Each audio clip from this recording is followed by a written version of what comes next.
The 2008. Jesus. We are steeped in the blood of patriots who overthrew the most powerful. Pi Day marks 3 years since I started uploading to TikTok and had delightful videos like coronavirus hair guy talking about the social construction of math. You might think to yourself, it's ridiculous to say that math is socially constructed.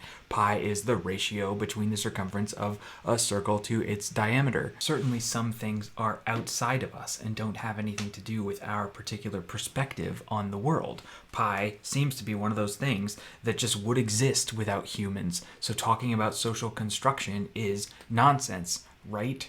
But the fact that we're having this conversation today, of all days, on day 314, is a complete coincidence. We happen to slice the world into 12 sections we called month. We happen to count in base 10 instead of base 8. The fact that this conversation is happening right now, as opposed to some other time, is not socially constructed math, but the relationship between math and the historical accidents of how our particular history ended up happening. Pi Day in base 8 would have been 3 days ago because it's 3.11037 instead of 3.1459.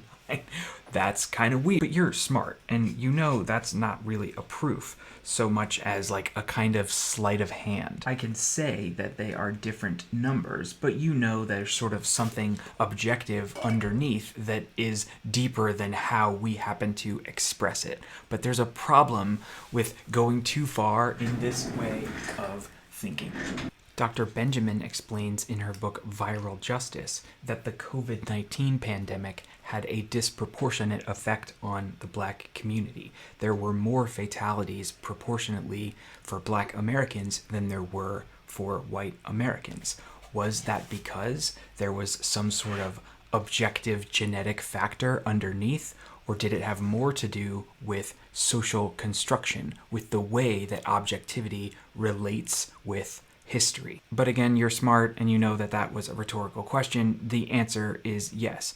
Racism's historical roots in society shows up in the mortality rate of COVID. There's egregious amounts of evidence for this socially constructed mortality rate phenomenon. You're probably familiar with the idea that stressors in society can be held within the body. The concept of epigenetic stress inheritance has been discussed in a lot of circles. I picked this highlight because it does point to an example of this in Jennifer Eberhardt's book, Dr. Eberhardt's book, where she explains that following traumatic incidents, Black teenagers like Eric Garner or like Philando Castile or like Michael Brown, white people move on from the trauma much faster than Black people in America. We all witnessed the same objective truth when for 8 minutes George Floyd was being murdered on camera in front of us.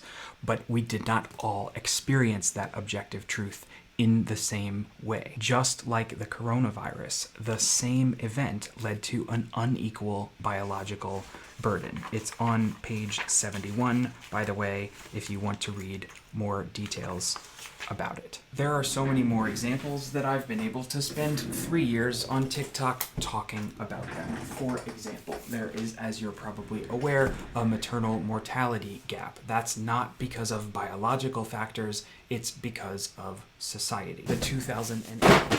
Jesus. The subprime lending crisis was one event that disproportionately affected Black Americans. It's good those books fell because it's a good reminder that Kimberly Jones talks about the disproportionate economic effects and how much Black wealth was wiped out overnight in that crisis. You understand the point right now, so let's circle back to where we started. Our world is too quick to victim blame. So often when tragedies occur, our response is to look for an objective explanation. If we embrace this worldview, this implicit eugenic Neoplatonism, we make the mistake of believing the state of oppression is due to an intrinsic flaw in the people who are being oppressed. I try not to mince words, so let's not mince words. When the former president is saying things like immigrants are poisoning the blood of America and neo-Nazis are storming the Capitol, the objective reality of the rise of white supremacy is something that we have to grapple with. The claim of the domestic faction, shout out to James Madison, if you know, you know,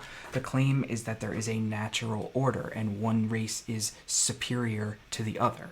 Following making this claim, these people will look at biological data like mortality rates and asthma rates and poverty rates and incarceration rates and then conclude that they are correct in their prejudice. But if we can prove that history affects biology, which we can dismantle this ideology as the world's most deadly circular reasoning.